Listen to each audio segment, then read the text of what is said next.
जी हाँ दोस्तों, पहली और बड़ी खबर आ रही है। आपको बता दें, सभी राज्यों में बुरी तरह हारने के बाद राहुल गांधी ने क्या ट्वीट, कही कुछ बड़ी बातें, बताएंगे इस खबर को। अगली खबर में आपको बताएंगे, केंद्रीय गृह राज्य मंत्री के जिले लखीमपुर में सभी सीटें भाजपा ने जीत ली हैं। दोस्तों बताएंगे इस खबर को भी। अगली खबर में आपको बताएंगे, यूपी में नहीं चला कांग्रेस का महिला कार्ड, उन्नाव, कल्याणपुर और शाजापुर में नहीं मिले 1000 वोट। वहीं अगली खबर आ रही है। आपको बता दें, योगी आदित्यनाथ के खिलाफ चुनाव लड़ रहे चंद्रशेखर की जमानत भी जब्त हो गई है। दोस्तों बताएंगे इस खबर को भी। अगली खबर में आपको बताएंगे, उत्तराखंड में भाजपा का बोलबाला, पूर्व सीएम और वर्तमान सीएम दोनों गिरे मुंह के बल। वहीं अगली खबर आ रही है। आपको बता दें, बीजेपी के फ्लावर का फायर, सोशल मीडिया पर गिरे राकेश टिकैत, चल रहे जुबानी तीर। दोस्तों बताएंगे इस खबर को भी। अगली खबर में आपको बताएंगे, कौन कहां से जीता है, सभी 403 सीटों के विजेता उम्मीदवारों की लिस्ट हम इस वीडियो में आपके सामने रखने वाले हैं। बात करेंगे इन सभी खबरों की एक एक कर विस्तार से। लेकिन दोस्तों, खबर जानने से पहले लाइक कीजिए इस वीडियो को, चैनल को सब्सक्राइब करें और पास में लगे बेल आइकन को भी दबा लें, ताकि देश और दुनिया की सभी बड़ी खबरें आपके पास सबसे पहले पहुंचे। जी हाँ दोस्तों, पहली और बड़ी खबर आ रही है। आपको बता दें, सभी राज्यों में बुरी तरह हारने के बाद राहुल गांधी ने क्या ट्वीट, कही कुछ बड़ी बातें। आपको बता दें, सुबह से ही 5 राज्यों के चुनाव नतीजे आने शुरू हो गए हैं। ऐसे में कहीं खुशी का माहौल है तो किसी पार्टी के कार्यालय में गम का माहौल छाया हुआ है। ऐसे में कांग्रेस तो हर जगह से निराश होती नजर आ रही है। इसी बीच कांग्रेस के पूर्व अध्यक्ष राहुल गांधी ने ट्वीट कर जनता का धन्यवाद दिया और अपनी पार्टी की हार को स्वीकार लिया है। आपको बता दें, कांग्रेस नेता राहुल गांधी ने ट्विटर कर लिखा कि जनता के फैसले को विनम्रता से स्वीकार करें, जनादेश जीतने वालों को शुभकामनाएं। मैं सभी कांग्रेस कार्यकर्ताओं को उनकी कड़ी मेहनत और समर्पण के लिए धन्यवाद देता हूं। हम इससे सीखेंगे और भारत के लोगों के हित के लिए काम करते रहेंगे। गौरतलब है कि इस बार चुनाव में राहुल गांधी यूपी में चुनाव प्रचार करने के लिए ज्यादा नजर नहीं आए। उनकी जगह यूपी की पूरी बागडोर उनकी बहन प्रियंका गांधी संभाल रही थी। इसके बावजूद भी पार्टी के परफॉर्मेंस पर कोई भी फर्क खास नजर नहीं आया। दोस्तों अगली बड़ी खबर आ रही है। आपको बता दें, केंद्रीय गृह राज्य मंत्री के जिले लखीमपुर में सभी सीटें भाजपा ने जीत ली हैं। जी हाँ दोस्तों, बड़ी खबर आ रही है। आपको बता दें, केंद्रीय गृह राज्य मंत्री अजय मिश्रा टेनी के लिए ये बड़ी राहत भरी खबर है। उनके गृह जनपद लखीमपुर खीरी की सभी 8 विधानसभा सीटों पर भाजपा ने दोबारा कब्जा कर लिया है। राजनीतिक विश्लेषकों का मानना है कि केंद्रीय गृह राज्य मंत्री के जिले की सभी सीटों पर भाजपा की जीत ने उनका न सिर्फ कद बढ़ेगा बल्कि पद भी बढ़ेगा। जिन ब्राह्मण वोटरों को साधने के लिए उन्हें मंत्रिमंडल में जगह मिली थी, अब वे अपने मिशन में खुलकर आगे बढ़ सकेंगे।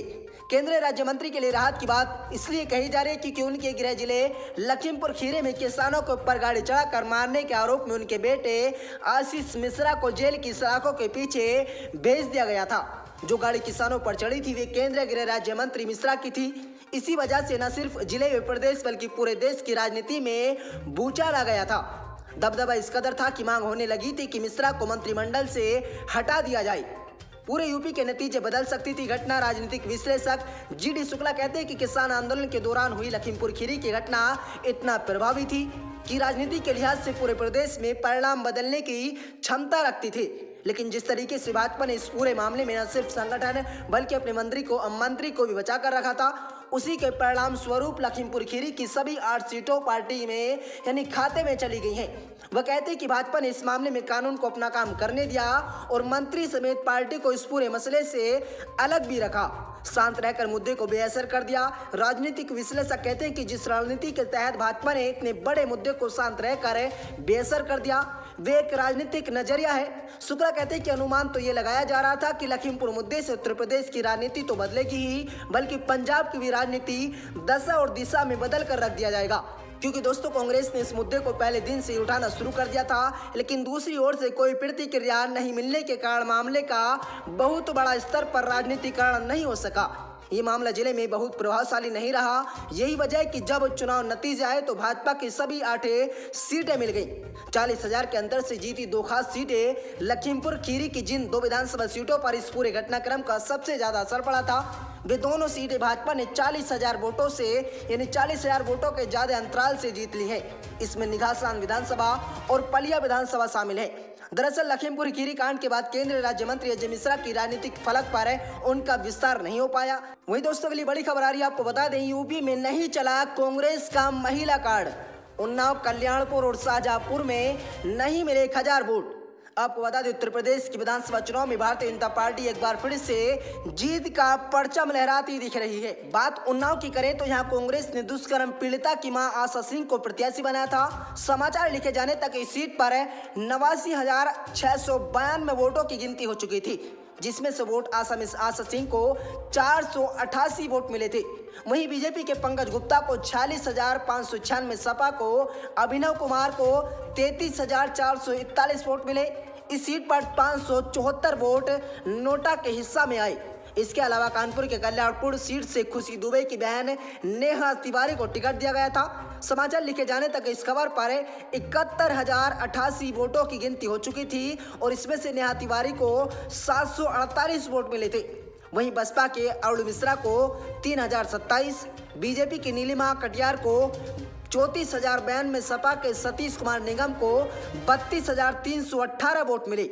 वहीं इस सीट पर नोटा के हिस्से में 303 वोट आया। दोस्तों, इसके साथ ही राजधानी स्थित लखनऊ सेंटर सीट की बात करें तो यहां से कांग्रेस ने सदफ जफर को टिकट दिया था। सदफ का इल्जाम है कि सीए विरोध के दौरान इनके साथ बहुत ज्यादती हुई। समाचार लिखे जाने तक इस सीट पर 89,887 वोट गिने जा चुके थे, जिसमें से सदफ जफर को 1,055 वोट मिले थे। आशीष चंद्रा को 2,556 वोट मिले। दोस्तों, अगली बड़ी खबर आ रही है। आपको बता दें, योगी आदित्यनाथ के खिलाफ चुनाव लड़ रहे चंद्रशेखर की जमानत भी जब्त हो गई है। आपको बता दें, उत्तर प्रदेश विधानसभा चुनाव 2022 के नतीजे धीरे धीरे से सब सामने आ गए और भारतीय जनता पार्टी जीत की ओर बढ़ती नजर गई। शुरुआती रुझानों में 250 प्लस के आंकड़े को पार कर गई और 64 सीटों पर जीत दर्ज कर चुकी है। आपको बता दें, बीजेपी ने यूपी में चुनाव योगी आदित्यनाथ के चेहरे पर लड़ा था। इस बार सीएम योगी गोरखपुर सदर सीट से चुनाव मैदान में है और 1 लाख वोटों से जीत चुके हैं। तो वहीं इस सीट से आजाद समाज पार्टी के अध्यक्ष चंद्रशेखर आजाद ने चुनाव लड़ने के ऐलान के साथ काफी सुर्खियां बटोरी थी। चुनाव आयोग के अधिकारी वेबसाइट के मुताबिक गोरखपुर सदर सीट से सीएम योगी आदित्यनाथ 1 लाख वोटों से बम्पर जीत दर्ज कराई है, जबकि दूसरे नंबर पर सपा गठबंधन उम्मीदवार सभापति शुक्ला हैं। उनके 47,232 वोट मिले। वहीं तीसरे नंबर पर बसपा और चौथे नंबर पर चंद्रशेखर आजाद हैं। चंद्रशेखर आजाद को महज 6,139 वोट मिले। इसके साथ चंद्रशेखर की जमानत तक जब्त हो गई। चुनाव मैदान में उतरने के साथ चंद्रशेखर ने काफी बड़े बड़े वादे किए थे। उन्होंने कहा था कि आजाद समाज पार्टी यूपी में बड़ी ताकत बनेगी और हमारे बिना सरकार नहीं बनेगी। हालांकि अब उनके दाव धरे के धरे रह गए हैं। गुटमल के साथ स्थित गांव घड़कोली के रहने वाले चंद्रशेखर आजाद ने LLB की पढ़ाई देहरादून से की है। साल 2015 में उन्होंने भीम आर्मी भारत एकता मिशन का गठन किया था, जिसमें वे संस्थापक हैं। मई 2017 में जब सब्बीरपुर गांव में जातीय हिंसा हुई तो भीम आर्मी के कार्यकर्ताओं ने विरोध प्रदर्शन कर जेल जाकर सुर्खियां बटोरी थी। जेल से रिहा होने के बाद चंद्रशेखर ने मिशन जारी रखा और दलितों के खिलाफ होने के मामले में कार्रवाई की मांग उठाते रहे। हाथरस मामले भी चंद्रशेखर ने आवाज उठाई थी। इसके अलावा राजस्थान और हरियाणा में हुई घटनाओं के विरोध में प्रदर्शन की। इसके अलावा दिल्ली में संत रविदास मंदिर हटाने से रोकने को लेकर आंदोलन किया था। दोस्तों, वहीं अगली बड़ी खबर आ रही है। आपको बता दें, उत्तराखंड में भाजपा का बोलबाला। पूर्व सीएम और वर्तमान सीएम दोनों गिरे मुंह के बल। भाजपा ने उत्तराखंड में करीब करीब जीत हासिल कर ली है, क्योंकि 70 सीटों पर अभी तक की गणना से 47 सीटों पर अपना झंडा गाड़ दिया है। वहीं कांग्रेस ने भी 19 सीटों पर अपना खाता खोल दिया। कांग्रेसी पूर्व मुख्यमंत्री हरीश रावत की बात करें तो 14,000 वोटों से रावत को हार मिली। वहीं भाजपा की बड़ी पहाड़ी राज्य में विकल्प सरकारों के चलन को पीछे छोड़ते हुए 47 वर्षीय पार्टी के मुख्यमंत्री पुष्कर सिंह धामी उधम सिंह नगर जिले के खटियामा निर्वाचन क्षेत्र से हार चुके हैं।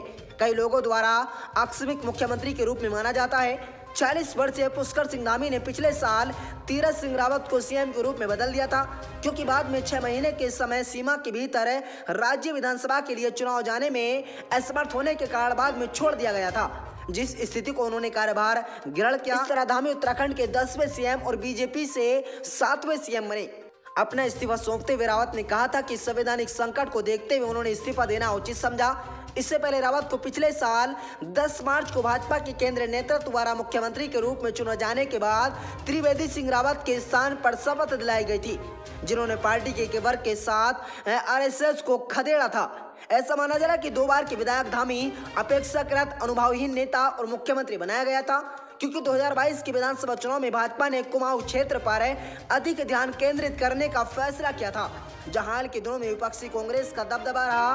वहीं 2017 के चुनाव में भाजपा ने गढ़वाल क्षेत्र में 34 सीटें जीती थी, जो राज्य के बहुमत से निशान से सिर्फ 2 कम थी। जबकि भाजपा के पिछले 2 सीएम त्रिवेंद्र और तीरथ गढ़वाल थे। एक कमराऊ नेता धामी को कांग्रेस के पूर्व नेता हरीश रावत का मुकाबला करने के लिए लाया गया था, जो कुमाऊं क्षेत्र 1975 में पिथौरागढ़ में जन्मे धामी ने 33 वर्षों तक आरएसएस और उसके संबंध निकायों में विभिन्न पदों पर काम किया। वे 10 वर्षों तक अखिल भारतीय विद्यार्थी परिषद ABVP के सदस्य भी रहे। इसी दौरान उन्होंने उत्तर प्रदेश के अवध प्रांत क्षेत्र में काम किया। वहीं 2002 से 2008 तक 2 बार भाजपा के उत्तराखंड युवा मोर्चा के अध्यक्ष रह चुके हैं। धामी ने भगत सिंह कोश्यारी के विशेष कर्तव्य OSD पर एक अधिकारी के रूप में कार्य किया था, जब वे 2001-2002 में उत्तराखंड के मुख्यमंत्री थे। उन्होंने राज्य में शहरी निगरानी समिति के उपाध्यक्ष राज्य मंत्री रैंक के साथ का पद भी संभाला।